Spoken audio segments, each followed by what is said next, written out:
很多人認識何塞·奧爾多只記錄了那短短13秒，全網反覆剪輯，無限回放，讓無數路人以為他只是一個曇花一現、瞬間跌落神壇的過氣王者。但真正了解他的人都知道，最離譜的從不是這13秒的實力，而是觀眾用1秒的遺憾概括了他10年的王朝。沒人能否定那場比賽的結果，但也不能用這13秒定義奧爾多的整個人生。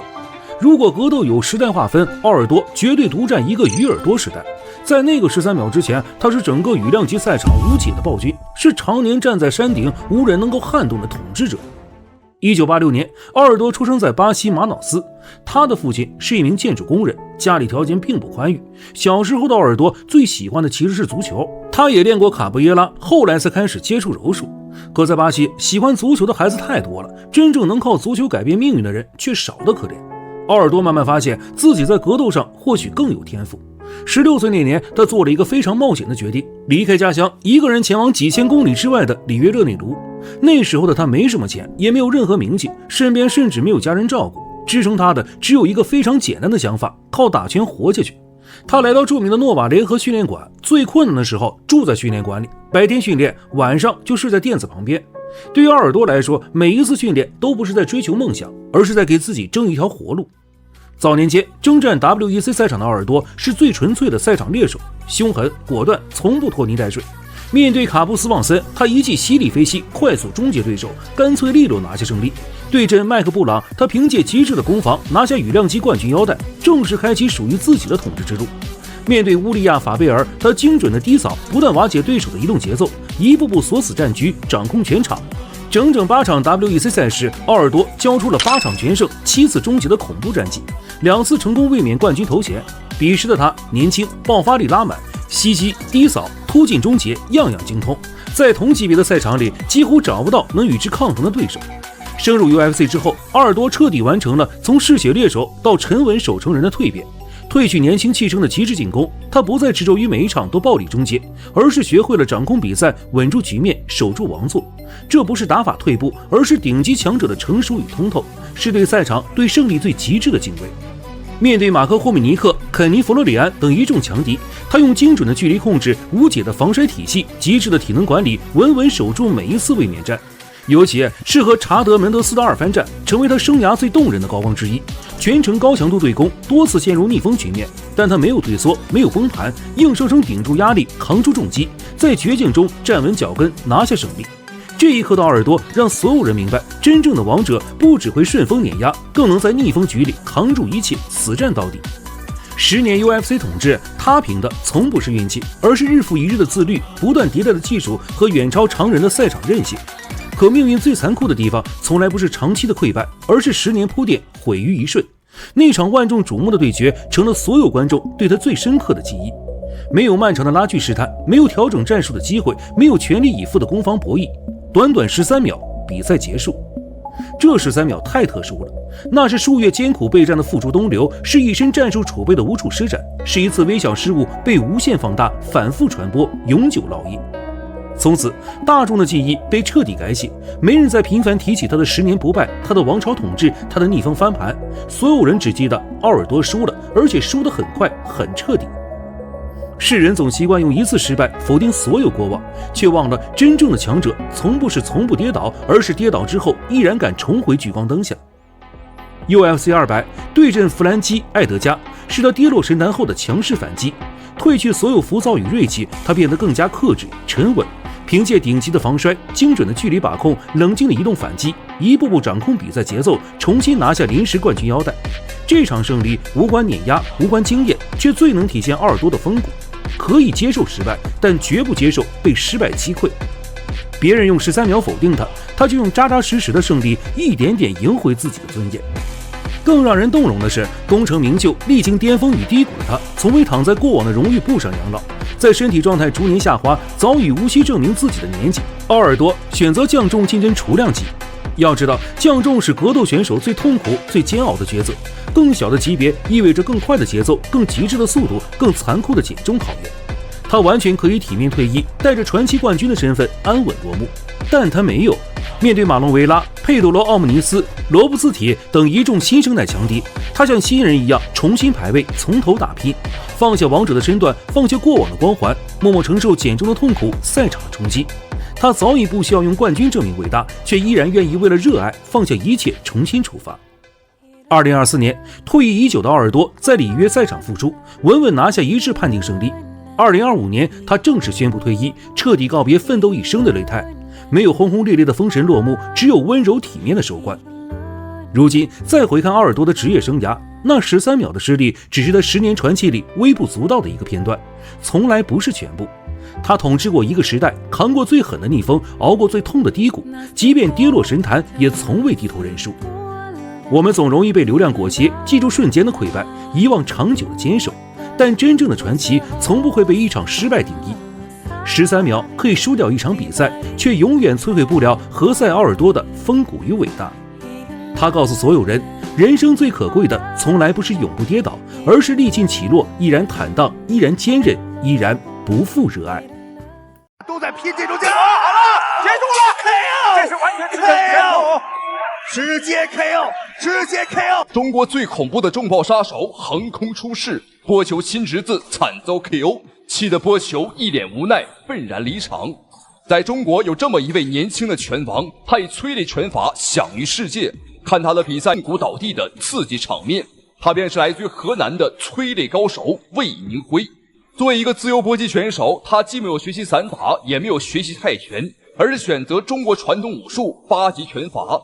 八極拳法至剛至猛，殺傷力十足，這也是魏寧輝能夠制霸世界拳壇的關鍵因素。而今天這場比賽正是催淚大師魏寧輝職業生涯的首場對局，但是沒有想到首場比賽就遇到了一位勁敵波球的親侄子蘇信。據說拳王波球對他的親侄子蘇信抱有非常高的期望，並且希望他能夠繼承自己的衣缽，成為下一個泰國的拳王。而且為了使蘇信的職業生涯能夠一帆風順，首場比賽就挑選了一位拳壇新人魏寧輝作為他的對手。說白一點，觀眾朋友們，就是把魏寧輝作為蘇信的墊腳石。然而沒有想到，這場比賽卻意外踢到了一塊硬骨頭。好，雙方的比賽馬上開始，年紀都不大。魏寧輝的話是19周歲，對方的話是17周歲差了2歲。比賽舉辦地點正在泰國曼谷，所以說這個蘇信他可以說是佔據了天時地利人和。漂亮，大力的砍踢來自於魏寧輝。大家伙不要認錯了，紅色短褲是魏寧輝，而藍色褲衩泰國波球的親侄子蘇信。對方佔據了天時地利人和，在泰國主場打他的叔叔波球在台下作為指揮，而且他還特意挑選了一個新人來打。如果這還是要打不贏的話，我覺得不要打拳了，乾脆去賣椰子汁算了。魏寧輝其實也有很多泰拳很好的一些成績，所以他是完全可以跟泰拳選手對抗的。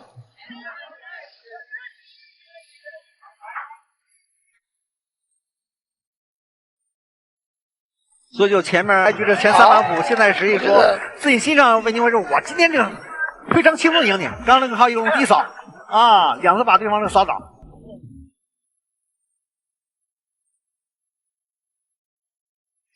今天這個魏寧輝打得非常的自信，非常自信。第一局比賽，因為這個純泰式的比賽嘛，可以利用一些再摔動作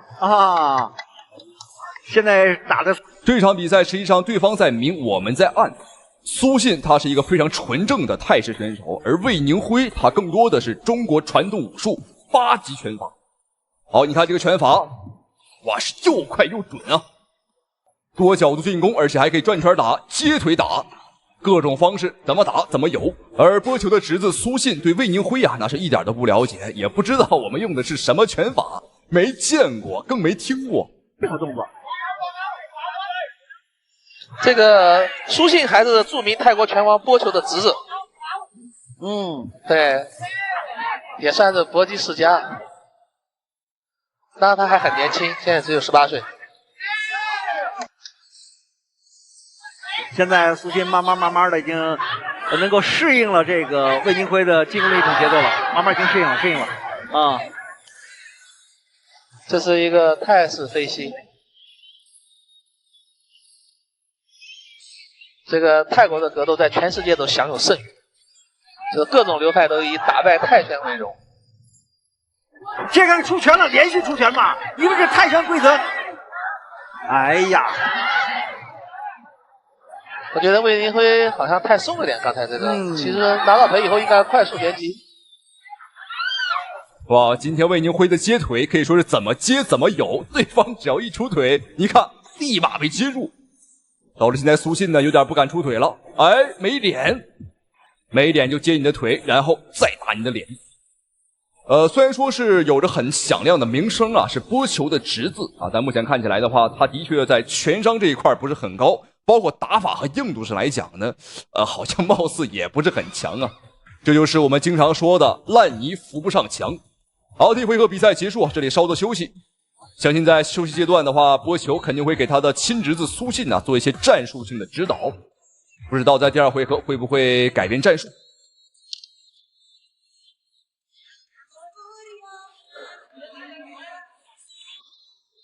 觀眾朋友們，現在您說的哦，這個比賽非常漂亮，這個有可能開歐了哦，上台了，給他進讀秒，這個開局非常好。這個開局非常好，比賽結束了，比賽結束了。這樣的話，觀眾朋友們，第二回合開局5秒鐘不到，重拳 KO， 這就是我們中國最恐怖的催淚大師魏寧輝的拳法威力。正所謂10年太極不出門，1年8級打死人，說的就是8級拳法，的確是夠狠。好，我們注意看波球，看到這一幕，直接憤然離場。當然，他的表情當中呢，充滿了很多憤怒，但同時也充滿了很多無奈啊！這個恨其不爭啊！好，下面魏寧輝的第二個對手，他的實力可謂是相當的強勁。他是制霸歐洲拳壇的 FIBA 踢拳雙冠王，以及歐洲泰拳冠軍啊！說起他的名稱，說起他的光環啊，那就不說了，實在是太多了，數不勝數。到目前為止，職業生涯有着45勝42場 KO 的驚人 KO 率，他也是一個以重拳為主的拳手。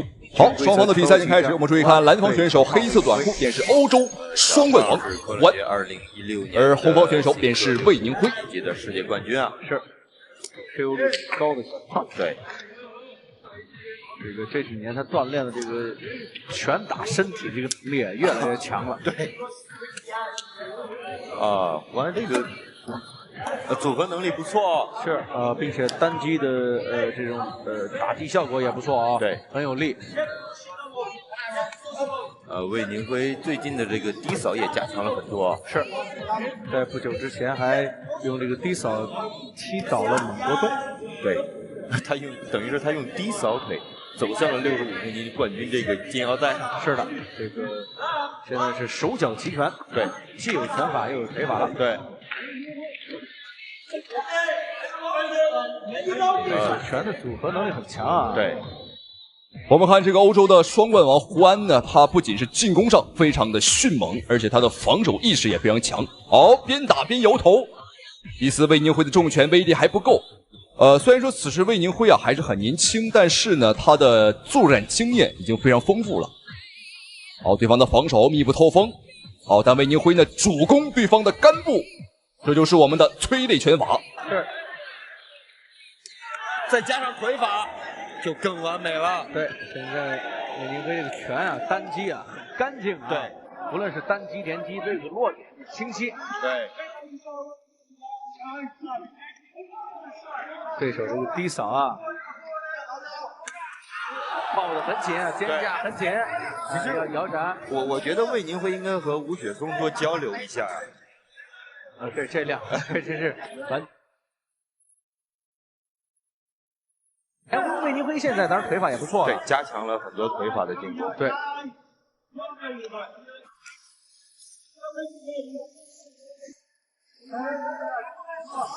魏寧輝在這樣的拳法攻勢下，你要再多變化一些，加上腿法呀，真的是會更好一些。得有拳腿組合。相比對方的一臉嚴肅啊，魏寧輝這種邊打邊笑啊，一臉這個笑嘻嘻的表情，讓人很難分清他到底是有實力還是沒實力。給人一種很和善啊，非常友好，很好欺負啊，很好拿捏的感覺。但一般對手如果真的這麼想，那他的下場就危險了。好，對方的上半身防守很緊密，魏寧輝開始進攻下盤。对方的反擊，哦，平推有點兇。哇，什麼情況？反手！哇，這個是一個反手的後手平勾拳。我們剛剛只看到對方啊追得很猛，那怎麼追着追着，哎呦，跪倒在地上。歐洲的泰拳冠軍、雙冠踢拳冠軍被魏宁辉重拳 KO。如果戰勝波球的侄子是運氣好，那戰勝他，我覺得是魏寧輝實力最好的一個象徵。我們再次恭喜魏寧輝，下期視頻再見。我操！注意看，嚣張的韓國人以為中國選手是軟柿子，動手動腳，故意推搡。中國選手絲毫不慣着，當即霸氣回懟。上台之後，更是用中國武術教他做人，揍得他抱頭鼠竄，哭爹喊娘。要說全世界誰最會欺軟怕硬？據有效數據統計，在比賽開始之前，尤其是拳擊比賽啊，韓國選手的挑釁率高達80%以上。也就是說，10個韓國選手當中啊，有8個人會去挑釁對手。就像賽前黑色褲衩的紅方選手啊，韓國的池昌旭，這個小子披着韓國的八卦國旗，當眾推搡我們中國選手。他以為我們不會還手，結果中國小伙當即回懟，然後他就蔫兒了，就像是這個冬天啊，這個秋天啊霜打的茄子，他蔫兒了。而這場比賽的中國選手便是紅色短褲的藍方選手張正勇。他在11歲時便被父母送到了少林寺塔溝武校學習傳統武術。打晃了，對方的反應很迅速，下潛抱摔終止我們的進攻節奏。哇，這個家伙勁兒還真不小。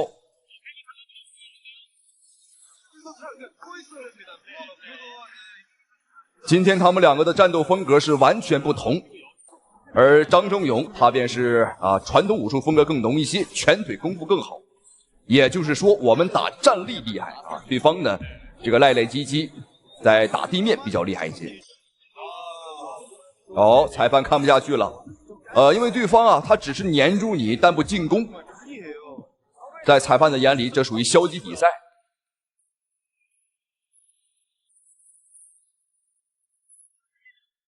實際上對方啊，他並不是一個純種的韓國人啊，他其實是一個蒙古人，來自於蒙古國，但是他現在的國籍是雙國籍，蒙古加韓國。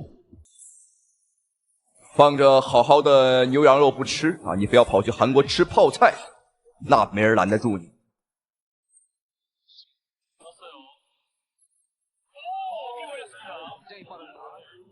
小心，張正勇。哇，拳法抡得太猛了！別看张正勇的身高不高啊，但他絕对是一個十足的小鋼炮，打法非常的兇，很有勇氣。正如他胸口紋的4個大字啊，雖死不敗。大家可以暫停仔細看一下啊，4個大字。雖然說這個字體呢不太好看啊，但是呢，意思表達到位了啊，雖死不敗。好，雙方的比賽來到第2個回合，大家不要認錯了啊！紅色短褲中國選手張正勇，而黑色褲衩便是韓國選手池昌旭。他以前應該是有一個蒙古國的名字，但叫啥不清楚啊。好漂亮，哇，啟動速度很快。實際上在身高和臂展上，這個韓國選手啊都佔據優勢，但他的戰力水平實在太爛了。好，下潛抱摔。沒有任何假動作，直接偷襲。但正勇的防摔能力啊，的確是差了一些。現在是半跪在地上。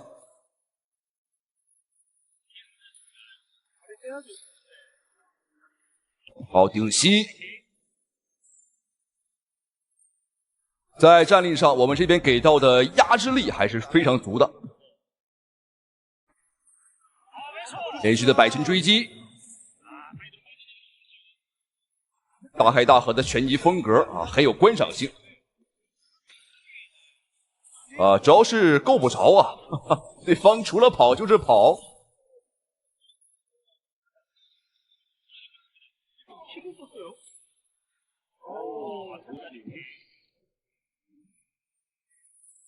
现在蒙古人加入韓國國籍呢，已經是一個家常便飯、非常常見的事兒了。觀眾朋友們，這並不是什麼稀奇事兒。因為現在韓流已經是席捲了整個蒙古國。當年韓流也想席捲我們中國，但是國家出手非常的及時，把他們趕了出去。哦，蓝牌警告，现场裁判警告，原因呢是对方太过于消极，不出手。的确，因为他除了摔我们以外，几乎是没有出过拳或者腿。好，比赛继续。现场裁判还算是比较的这个专业。张正勇疯狂的大力摆拳，很彪悍。哦，对手下潜抱摔，这一下终止了郑勇的进攻节奏，而且对方的这个力气的确是很大啊，浑身蛮力。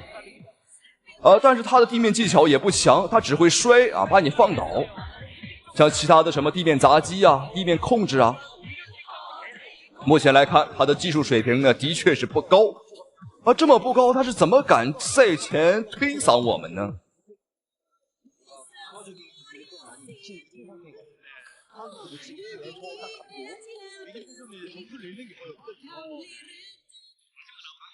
好，雙方的比賽來到最後一個回合。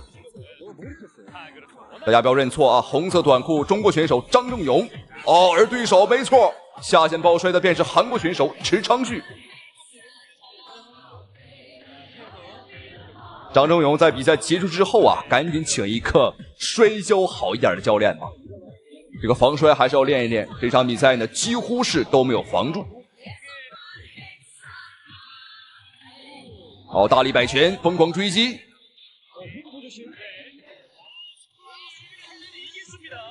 好，這一下還是沒防住，在防摔技巧上還差了一些啊，站立水平沒得挑。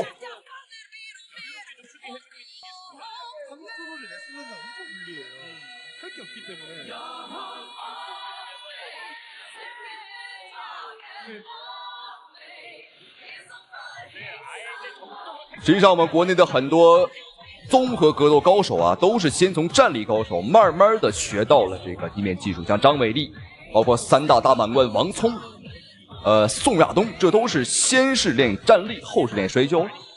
所以說呢，不着急，這是一個循序漸進的過程。精通站立啊也沒問題啊，總要有一樣東西啊能拿得出手，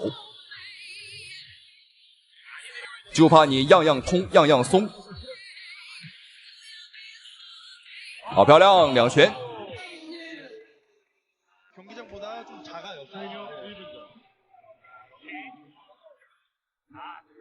這場比賽沒那麼激烈的原因呢，只有一個，就是對方啊太慫了，滿場亂跑，滿場亂轉。主要是我們想打，但打不起來呀。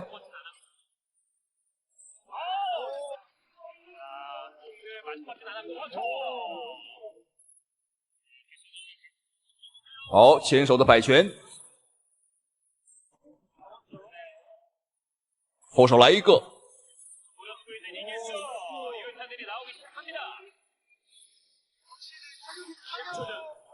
哦，抱頭鼠竄，這下真的打到抱頭鼠竄了。又一次下潛，終止我們進攻節奏，但比賽時間馬上結束。好，這場中韓大戰終於結束。雖然說韓國選手賽前叫得很歡啊，推搡又叫囂，但沒有想到上台之後啊，軟的不行啊，被我們中國選手全程站立吊打。雖然說有很多次的成功抱摔啊，但他的每次抱摔都是沒什麼用的，沒有任何砸擊啊，後續的補拳。所以說3個回合對方的分數不出意外的話，那應該是相當的低了。哦，沒有意外，恭喜中國選手張正勇獲得比賽勝利。好了，咱們下期視頻再見。喂，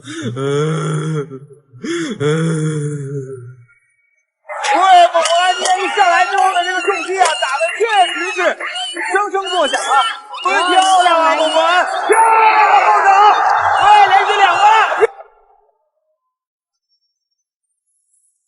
藍方運動員一位來自日本的小級別悍將，當前呢正處於一波4連勝的狀態，說他是一位天才少年也不為過。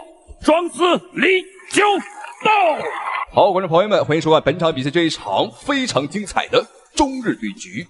我們注意看眼前正在出場的小雜毛，沒錯，來自於日本的天才少年，目前處於4連勝的莊思李九鬥。才22歲，才打了2年半的比賽，就揚言要踏平我們中國拳壇。而且这一次来我们中国体育馆，他早不来晚不来，偏偏挑在了8·1千亿军节这一天，他跑来了中国体育馆。你没听错啊，他是故意挑这个日子啊，来故意找茬。你可以看到，上场之后对现场的观众还进行挑衅。哦，注意看，还上蹿下跳，又家的金毛狗还要调皮。咱们迎战的红方，一位中国水族的运动员，有请中国蒙博安。好，没错，眼前披着5星红旗出场的擂台狩猎者，便是我们中国水族。没错，少数民族水族的运动员蒙博安。蒙博安和刚刚的日本小杂毛他们同岁，都是22岁，所以说本场比赛更像是一场中日两国之间新生代拳击手的碰撞。今天的解说嘉宾雨辰，观众朋友们，大家好，海洋老师好。漂亮啊，蒙博安，漂亮的后手，连续2个，漂亮，第3个。蒙博安今天一上来之后的这个重击啊，打的确實是聲聲作響啊。這是奔着快速結束比賽的沒錯，你感覺要一波帶走啊。對。中日對抗賽，觀眾朋友們就該這麼打。看來我之前的擔心呢是多慮了，我一直擔心我們中國搏擊可能會斷層斷檔啊，後繼無人。但是我的擔心呢明顯是多慮了。哎，什麼情況？哎呦，對方，這下怎麼把對方踢回原形了？4腳着地，真要變成金毛狗嗎？好，這一下對方明顯是故意的啊！對方怎麼能拿襠部來故意踢我們的腳呢？很明顯啊，這是這個日本小雜毛有意而為之啊，完全不怪蒙博安吶。好，這裡休息完畢，比賽繼續。更多的時候是在我們50後序列賽 CPL 的比賽當中，中國自由俱樂部中國搏擊俱樂部黃金聯賽當中，漂亮！我天，接頂之後又是後手啊！蒙博安今天的這個後手打的確實是穩準狠啊！是的。節奏給的也快，是，而且兩個人一上來進攻的速率都快啊，近身肉搏啊。對，裝死李九肉也是跟蒙博安撞上了，互指掉了。我的天哪！哇，這場比賽實在是太激烈，我們看蒙博安的護齒都被打掉了。但這一下與其說是打掉有點不太正確，是蒙博安呢他的呼吸節奏變快啊，自己吐出去的。走的話，我覺得一個這3回合可能危險。是的，哎呦，漂亮，又是一個後手。前手點出來了，就打後手，感覺今天蒙博安的這個比賽狀態跟他跟那個小馬達張勇那場比賽感覺很像啊，就是一上來都是就是長鏈條，而且快頻次的輸出。喂，這會兒張四李九道慢慢都找到感覺了啊！對，一個勾拳，對，前直、後直和上勾都有。這個時候很明顯，日本小雜毛的節奏慢慢打起來了，而蒙博安呢稍微喘口氣兒，稍微放慢節奏。畢竟比賽這3個回合我們細水長流。但重拳的威力啊還是有的哦，漂亮！哇，這個前手，但日本的小雜毛依舊壓得很死。這個小雜毛明顯是日本選手的一個風格特點，皮是抗造，就是抗打，打得有點蒙圈啊，就是自己的進攻端並沒有找到好的一個節奏啊。現在慢慢適應過來之後，就是能力和技術層面的發揮就開始慢慢顯現出來了。而且我們有點擔心蒙博安體能的儲備啊。是的。對，就是第一個疲勞期已經來了。是的，漂亮，前手能夠點到。莊司李九斗的防守端做的還是不錯啊，又是點一個前手壓後手給掃踢。一回合最後的20秒，但現在兩個人呢依舊是都不願意後退半步，都在往前頂。蒙博安這個小伙才22歲，其風格我覺得和我們中國新生代的選手像張奎、楊華、曲木西服他們這一代選手的風格都很像。尤其打日本選手的時候，你看猛打猛衝，啊，漂亮，連續3拳，給正東。第一回合在我的天，兩個人今天第一回合打的着實是燃吶，太燃了，我覺得不僅是，尤其是剛上來那一波，對，就覺得我們都有點喘不過來氣。第二回合的比賽，是我們要看一下蒙博安怎麼來打啊，對，這是後手，對，這個後手的重擊給的不錯，互換前手，又是一個後手，好，有一個中掃，對。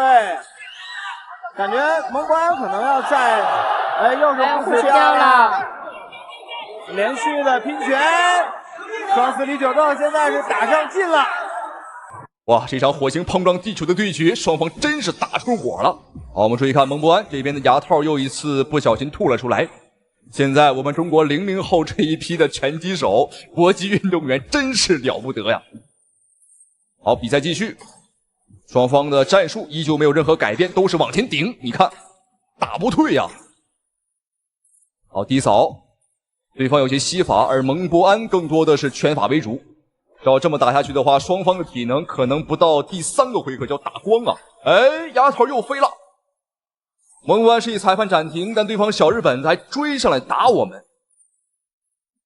蒙博安這場比賽已經3次不小心突出牙套了，我覺得這個可能是設計有問題。火力全開的狀態，蒙博安也要注意了啊！對，場裁有提示了，護齒一定要咬好。對，好，低掃。對，因為可能是這個護齒可能有點不合牙。好，再來，繼續的給低掃，再來一腿，漂亮。後手還是要去掛中線，互換前手，低掃。又是給低掃，對，就兩個人今天互不相讓，就站住不退這個狀態，大家能夠看得非常的明顯啊。是。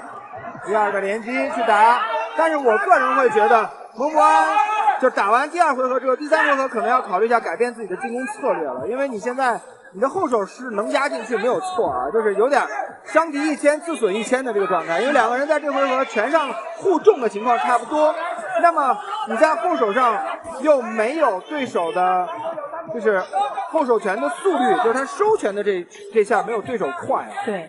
好，第2回合好1分鐘的時間，現在兩個人呢都是放慢了節奏。其實沒錯，其實在防守意識上啊，還是我們的蒙博安啊防得更好一些，而對方呢，他的防守漏洞還是比較明顯的。好，你看中門大開，前手蒙博安的前手呢很輕鬆啊就能打到。好，最後的30秒，蒙博安踩緊油門，哇，連續的大擺拳，瘋狂的補刀，有些慌了，對方摟抱沒有成功。19度的抗擊打能力確實是強啊。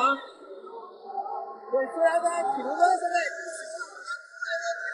好了，就在這一瞬間，現在蒙博安有點打加大的意思啊，但是依舊沒有打出10秒，讓這一個後手，一組，漂亮，大空檔，我主導來了，15秒，對，不看能不能繼續回到比賽了。對於現場的觀眾來講，這個5秒來得太晚。是的。今天我們現場觀眾也很給力啊！對，相信看到這一刻，現場的觀眾和屏幕前的您呢，都是一樣的，都是非常的興奮。我相信有些觀眾朋友們可能會說，為什麼不再下點狠手啊？比如說打死對手。觀眾朋友們，我只能說，我們中國的擂台那是乾乾淨淨的，要死了這麼個東西，那可就真的髒了我們的擂台。所以說，給對方留一口氣兒，我覺得還是好的啊。好，這場比賽非常精彩，我們看。哦，單架5花大綁抬走，看到這塊那我就放心了。哦，還哭了，哈哈，看來在此之前沒有經歷過什麼挫折啊，所以說對方哭起來真的是非常難看啊，非常的醜。希望他這一次啊能夠長長記性。你過來呀！就在前不久，日本官方見中國武術在國際上的知名度啊越來越高，詠春拳的弟子更是將泰國拳王虐得體無完膚，讓全世界見到了中國武術的厲害。結果沒有想到，這下卻讓卑鄙的日本人給盯上了。日本官方想着中國武術能行，那他們的日本武術也可以，所以便想過來分上一杯羹，更是痛下血本，中國選手當場切腹自盡。而這場比賽，我們的中國選手正是上一場比賽用詠春拳在國際上名聲大噪的魏子欽，他是我們中國詠春拳第23代的正派傳承人啊，實力非常強勁。我們別看他體型瘦弱，但魏子欽呢打起架來是出了名的不要命啊！上一場比賽更是將泰國拳王打得體無完膚，斬獲5萬美金的花紅獎勵。